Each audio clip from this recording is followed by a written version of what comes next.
வணக்கம் மக்களே, நான் உங்க பவி. நீங்கள் கேட்டுக்கொண்டிருப்பது எழுத்தாளர் சு வெங்கடேசன் அவர்கள் எழுதிய வீரயுக நாயகன் வேள்பாரி. அத்தியாயம் 36. தேவாங்கை கொண்டு வருதலுக்கான பேச்சுகள் அனைத்தும் பரம்பின் மீது படையெடுப்பதை பற்றிய பேச்சாகவே முடிகின்றன. அதுவன்றி வேறு வழிகளை பற்றி அக்கறையோடு விவாதித்தனர் முசுகுந்தரும் சூழ்கடல் முதுவனும்.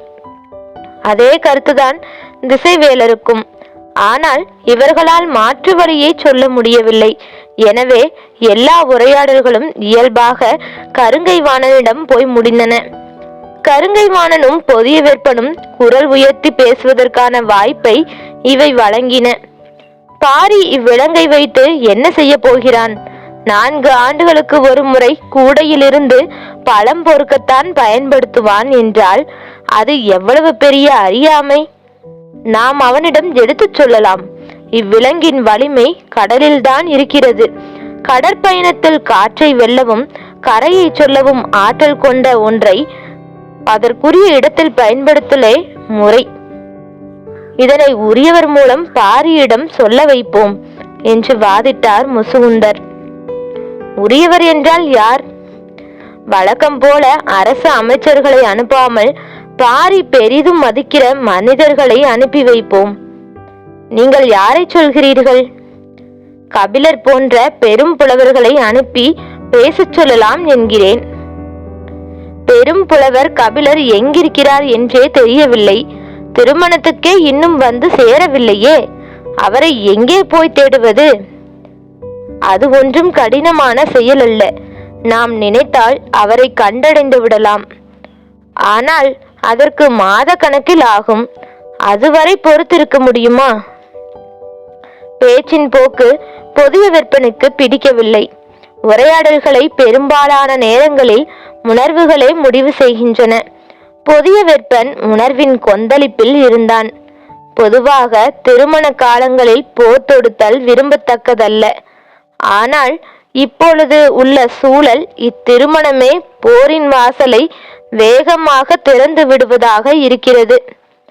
பேரரசர் குலசேகர பாண்டியனின் ஆற்றலே தன்னை சுற்றியுள்ளவர்கள் எவ்வளவு வலியுறுத்தி சொன்னாலும் அதன் உள்ளுண்மையை மட்டுமே கண்டுணரும் அறிவுதான். அதனால் பொதிய வெப்பன் எவ்வளவு குரல் கொடுத்தும் அவர் ஏற்றுக்கொள்வதற்கான செய்திகள் கிடைக்காமலே இருந்தன. பொதிய வெப்பன் சொன்னான், படைகளை பெருக்குதல், பிற வேந்தர்களை திரைத்தெழுத்த செய்தல், பகைவரை அழித்தல், நிலப்பகுதியை மேன்மேலும் அதிகப்படுத்துதல், குடிகளை நன்கு காத்தல், இவைகளே அரச நெறி. அந்நெறியை நிலைநாட்டியே நமது முன்னோர்கள் இப்பேரரசை கட்டி எழுப்பினர். நாம் அவ்வழி செல்லுதலே முறை.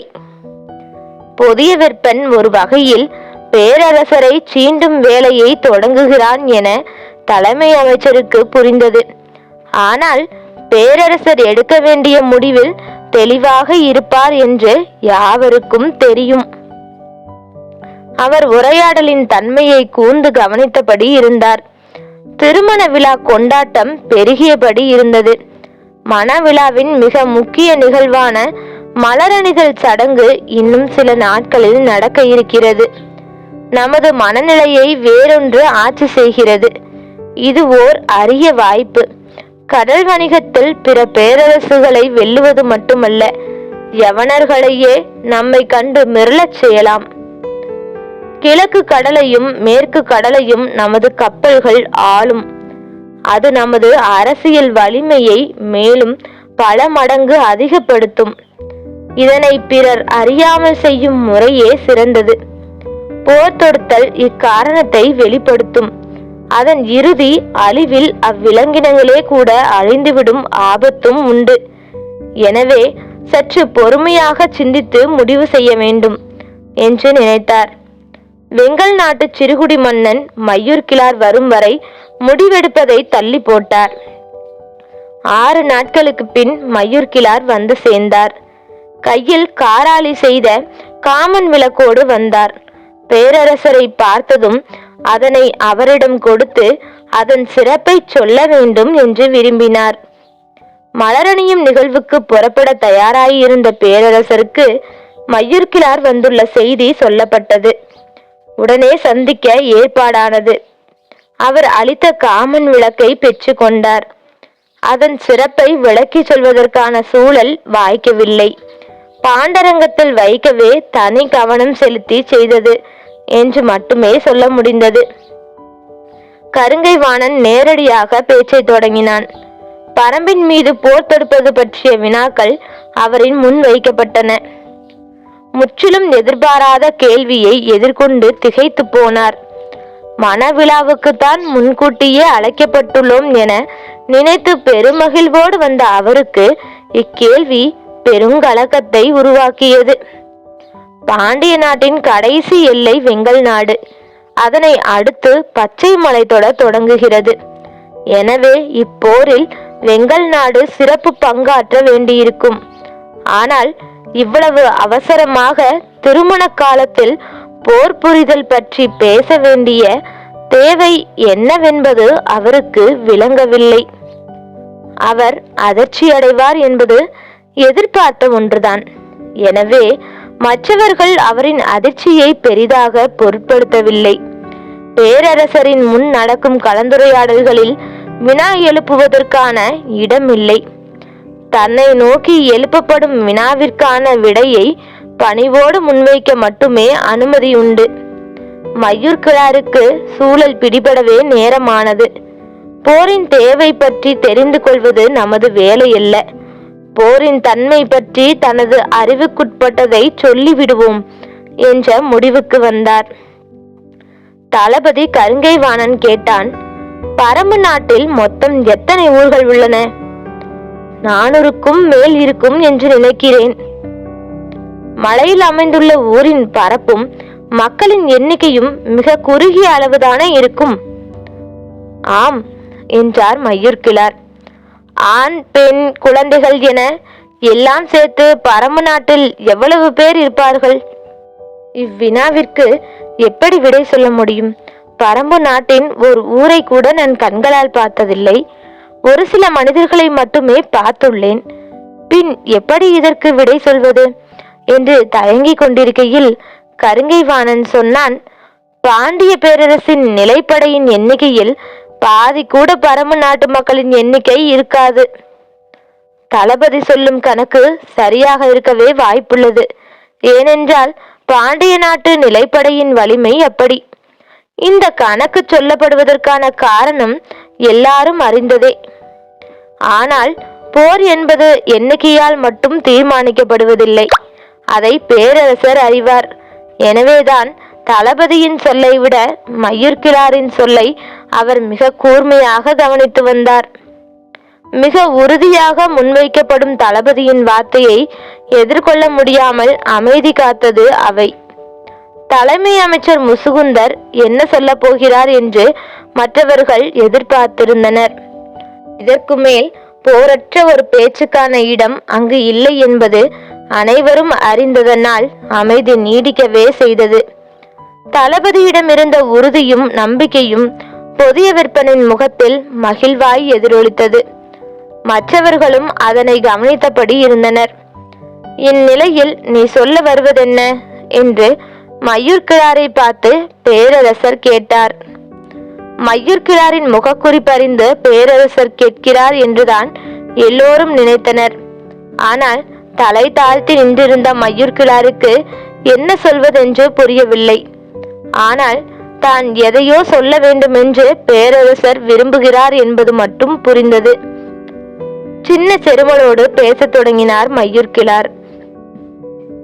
நான் நேற்று வந்ததில் இருந்து பலவற்றையும் தெரிந்து கொண்டேன். என் மகன் இளமருதன் சற்றே பதற்றத்தில் இருந்தான். அழைத்து வந்த செவியனிடமும் விசாரித்தேன். ஆளுக்கு ஒன்றாய் சொன்னார்கள். ஆனால் அவர்கள் சொன்னதற்கும் உள்ளே நடக்கும் நிகழ்வுக்கும் எந்த தொடர்பும் இல்லை என்று முதலில் தோன்றியது. இப்பொழுதோ தொடர்பு இருக்கும் என தோன்றுகிறது. மையூர்கிழார் சொல்வது சற்றே குழப்பமாய் இருந்தது. நீ எதை சொல்ல வருகிறாய் என கேட்டார் முசுகுந்தர். மதங்கொண்ட யானையை நீங்கள் கையாண்ட முறையை என்றார் மையூர்கிழார். அதிர்ந்து போனார் முசுகுந்தர். பேரரசருக்கு தெரியாமல் நடந்த ஒன்றை இப்படி அவையில் போட்டு உடைத்து விட்டானே. எந்த மத யானை? என்ன நடந்தது? வியப்புற்ற குரலில் இருந்தது பேரரசரின் கேள்வி. முசுகுந்தர் நடந்ததை விளக்கி சொன்னார். திருமண காலத்தில் இப்படி ஒரு தீய நிகழ்வு தங்களுக்கு தெரிய வேண்டாம் என்பதால் இதனை சற்று மறைவாக விசாரித்து முடித்தோம் என்றார். எனக்கு தெரியாது என்று எப்படி நீ நம்பினாய் என கேட்டார் பேரரசர். பேரரசருக்கு தெரியாமல் இருக்க வாய்ப்பில்லை என்பதை நான் அறிவேன். ஆனால் இது ஒற்றர்களின் மூலம் மெல்லிய குரலில் உங்கள் காதுகளில் பட்டும் படாமலும் விழவேண்டிய செய்தி என்று நான் நினைத்தேன். அதனால்தான் நான் உங்களிடம் தெரிவிக்கவில்லை. முசுகுந்தரின் விடை பேரரசருக்கும் அவருக்கும் இருந்த ஆழ்ந்த புரிதலை வெளிப்படுத்தியது. மற்றவர்கள் வியப்படைந்தனர். இதனை நினைவுபடுத்தியதன் மூலம் மையூர்கிழார் சொல்ல வரும் செய்தி என்னவென்பதுதான் முசுகுந்தருக்கு பிடிபடாமல் இருந்தது. மையூர்கிழார் கேட்டார், எத்தனை வீரர்கள் கொண்டு அந்த மத யானையை மறிக்கச் செய்தீர்கள்? வீரர்கள் எண்ணற்றோர் முன்னும் பின்னுமாக ஆயுதங்களோடு சென்றனர். ஆனால் யாராலும் நெருங்க முடியவில்லை. அல்லங்கீரன் யானைகளின் குணங்களை கண்டறிவதில் தேர்ந்தவன். அவன்தான் இதற்கெனவே பயிற்சி பெற்ற 4 யானைகளை கொண்டு மோதி அதனை வீழ்த்தினான் என்றார் முசுகுந்தர். பேரரசரின் காதுகளுக்கு எது போகக்கூடாது என நினைத்தோமோ அந்த செய்தியை தானே சொல்ல வேண்டியதாகிவிட்டதே என்று மனம் கூசினார் முசுகுந்தர். யானையை குத்தி கொள்வதென்பது கொடும் நிகழ்வு. அது மணவிழா காலத்தில் நடந்ததென்பது பெரும் இக்கட்டை ஏற்படுத்தக்கூடியது. ஆனால் முசுகுந்தர் அந்நிகழ்வை விளக்கி கொண்டிருந்த இந்த கணத்தில் எல்லோரின் எண்ணமும் இதனை விட கொடுஞ்செயல் அரங்கேறும் போரின் மீதுதான் இருந்ததே தவிர மணவிழாவின் மீது இல்லை. மையூர்கிழார் சொன்னார், எங்களின் வெங்கல் நாட்டில் நடந்த நிகழ்வொன்று. அப்பொழுது நான் இளைஞனாக இருந்தேன். எனது தந்தைதான் ஆட்சி நடத்தினார். நாட்டின் தலைநகர் இப்பொழுது இருக்கும் இடத்தில் கிடையாது. பச்சை மலையின் அடிவாரத்தில் இருந்தது. ஓர் அதிகாலையில் அரண்மனையின் பக்கத்தில் இருந்த சித்தூரிலிருந்து பெரும் கூச்சல் கேட்டது. என்னவென்று பார்க்க போன வீரர்கள் பதறியடித்து ஓடி வந்தனர். மத யானை ஒன்று ஊருக்குள் புகுந்து விட்டது. கட்டடங்களை முட்டி சாய்க்கவும் மரங்களை பிடுங்கி எறியவுமாக இருக்கிறது என்றனர். தந்தை உடனே வீரர்களை அழைத்து கொண்டு அவ்விடம் சென்றார். நானும் உடன் சென்றேன். என் வாழ்வில் மறக்க முடியாத நாள் அது. அந்த யானையின் உயரமும் ஆவேசமும் இன்னும் என் மனக்கண்ணை விட்டு அகலவில்லை. அவ்வளவு ஆத்திரம் கொண்ட யானையை இன்று வரை நான் பார்த்ததில்லை. மத யானை முட்டி மரம் சாய்வதைத்தான் நான் கேள்விப்பட்டுள்ளேன். ஆனால் முட்டிய வேகத்தில் பெரும் மரங்கள் கூட நொறுங்கிச் சரிந்ததை அன்றுதான் பார்த்தேன். துதிக்கையில் மண்ணள்ளி வீசிக்கொண்டு அது திடுதிடுவென வந்த வேகம் இன்னும் எனக்குள் பேரச்சத்தை உண்டு பண்ணுகிறது. பெரும் பெரும் ஈட்டிகளோடும் வில் அம்புகளோடும் வீரர்களை துணிந்து முன்னகரச் சொன்னார் தந்தை. ஓசை எழுப்பும் மத்தளங்கள் இசைக்கப்பட்டன. ஆனால் அவ்வாணை எதையும் பொருட்படுத்தவில்லை. வீரர்களின் ஆயுதங்கள் காற்றெங்கும் பறந்து கொண்டிருந்தன. ஒரு கட்டத்தில் இனி இந்த ஊரை காப்பாற்ற முடியாது என்று முடிவு செய்து எல்லோரும் அவ்விடம் விட்டு அகலுமாறு உத்தரவிட்டார். இவ்வுத்தரவுக்காக காத்திருந்த வீரர்கள் குதிரையை தாண்டி முன்னால் ஓடினர். எல்லோரும் அரண்மனைக்கு வந்த பின்புதான் சிந்தித்தோம், அந்த மத யானை இங்கு வந்தால் என்ன செய்வது? அரண்மனை கோட்டை திடமானதுதான். ஆனால் யானை முட்டலில் நொறுங்கிய மரத்தின் உறுதி இதற்கு இருக்காது. எனவே எப்பாடுபட்டாவது அதனை நெருங்க விடாமல் தடுக்க வேண்டும் என முடிவு செய்து முழு வீரர்களையும் அணிவகுக்க செய்த ஆயத்த நிலையில் இருந்தார் தந்தை. சித்தூரை சூறையாடிவிட்டு அது எங்களை நோக்கி வரத் தொடங்கியது. வீரர்களின் கால் நடுக்கத்தில் தரையே ஆடியது என்றுதான் சொல்ல வேண்டும். அது மனித ஓசை கேட்டு வெறியேறியபடி எங்கள் திசை நோக்கி திரும்பியது. இந்த காட்சியை பச்சை மலர் தொடர் குன்றின் மேல் இருந்த பெண்ணொருத்தி பார்த்து கொண்டே இருந்திருக்கிறாள். அவள் பரம்பு நாட்டுக்காரி. சித்தூரை சூறையாடிய யானை அடுத்துள்ள பெரிய ஊரினை நோக்கி நடக்கத் தொடங்கியதும் அவளுக்கு கவலை அதிகமாகியுள்ளது. ஏனென்றால் இங்கு மக்கள் கூட்டம் அதிகம், இழப்பு அதிகமாகிவிடும் என்று முடிவு செய்து அவள் வேக வேகமாக குன்றினை விட்டு கீழிறங்கி இருக்கிறாள்.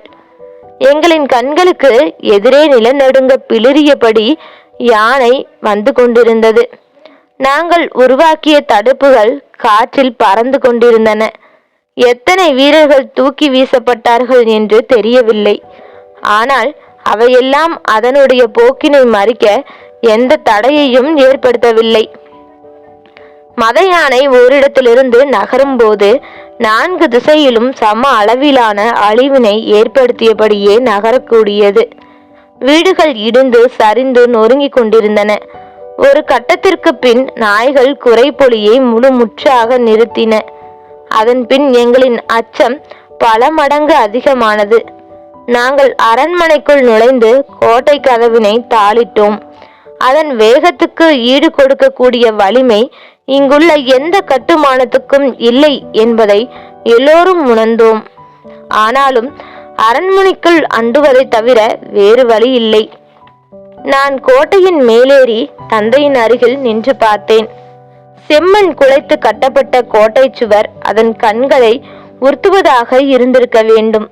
அது வேகமாக கோட்டையை நோக்கி வந்து கொண்டிருந்தது. மேலிருந்து பார்த்து கொண்டிருந்தவர்களின் கூக்குரல் வானம் தொட்டது. அப்பொழுதுதான் இடப்புற மலையடிவாரத்திலிருந்து ஒரு பெண் கோட்டையை நோக்கி வருவதை பார்த்தேன். அவள் வேக வேகமாக வந்து கொண்டிருந்தாள். மத யானை ஒன்று எதிர் திசையில் வந்து கொண்டிருக்கிறது. அதனை அறியாது பெண் ஒருத்தி வந்து கொண்டிருக்கிறாளே என்று பதறினேன். அவளோ எதனையும் பொருட்படுத்தாமல் வந்து கொண்டிருந்தாள். தனது குழந்தையை பின்புறம் முதுகோடு சேர்த்து மேல் துணியால் கட்டியிருந்ததும் தெரிந்தது. நெருங்கி வர வர மத யானையின் பிளிரல் பேரச்சம் தருவதாக இருந்தது. என்ன நடக்கப் போகிறதோ என்ற அச்சத்தால் நாங்கள் உறைந்து போயிருந்தோம். ஆனால் எவ்வித அச்ச உணர்வுமின்றி அவள் எதிரில் நடந்து வந்து கொண்டிருந்தாள். முதுகுப்புறம் இருந்த குழந்தை அழுதிருக்க வேண்டும். முன்புறம் போட்டு மார்பில் பால் குடிப்பதற்கு ஏற்ப துணியை குழந்தையோடு இறுக கட்டினாள். ஆனாலும் அவள் நடையின் வேகம் குறைந்தபாடில்லை. அவள் கையில் ஏதோ ஒரு செடி ஒன்றை வைத்திருப்பது மட்டும் தொலைவிலிருந்து பார்க்கும் பொழுது தெரிந்தது. அவள் அரண்மனை வாசல் நோக்கி உதவி கேட்டு வருகிறாள் என்றுதான் முதலில் நினைத்தேன். அவளோ இப்பக்கம் வராமல் மத யானை வந்து கொண்டிருக்கும் திசை நோக்கி போனாள். மேலே இருந்து பார்த்து கொண்டிருந்த எங்களால் அக்காட்சியை நம்பவே முடியவில்லை. என்ன ஆனது இந்த பெண்ணுக்கு? தன்னந்தனியாக மத யானையை நோக்கி போகிறாளே என்று அஞ்சினோம். பெரும் படையையே சிதறடித்து வெறிகொண்ட அந்த யானையை நோக்கி சிறிதும் அச்சமின்றி அவள் போய்கொண்டிருந்தாள். ஏதோ நடக்கப் போகிறது என்பது மட்டும் எங்களுக்கு தெரிந்தது. நாங்கள் இமைக்காமல் பார்த்து கொண்டிருந்தோம். அவள் கைகளில் இருந்த செடியை நீட்டியபடி மத யானையை நெருங்கி கொண்டிருந்தாள். அவளின் வேகம் அதிகமானபடி இருந்தது. மத யானையின் வேகம் குறைவது போல் இருந்தது. நாங்கள் உற்று பார்த்து கொண்டிருந்தோம். அதன் பிறகு நடந்தவைகளை எங்கள் வாழ்நாளில் மறக்க முடியாது. அத்தனை 100 வீரர்களை வீசி எறிந்து குத்திட்டிகளையும் வேல் கம்புகளையும் சிதறடித்து எதிரில் பட்டதையெல்லாம் முட்டி தள்ளி மண்ணோடு மண்ணாக்கிய அந்த மத யானை மேய்ப்பனின் முன் பணியும் கிடையாடு போல அவளின் சொல் கேட்டு பணிந்தது. அந்த இலையின் வாசனையை நுகர நுகர அதன் மதம் ஒடுங்கி பின்னகர தொடங்கியது. அவள் தன்னந்தனியாக சிறு குச்சியை கொண்டு விரட்டுவதைப் போல யானையை விரட்டி கொண்டு மலையிலே ஏற்றிவிட்டாள்.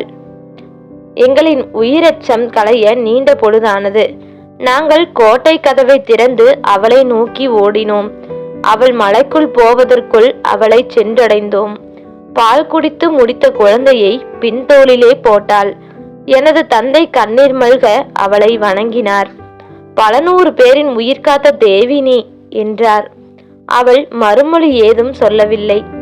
அவள் கையில் இருந்தது கரந்தை செடி என்பது மட்டும் தெரிந்தது.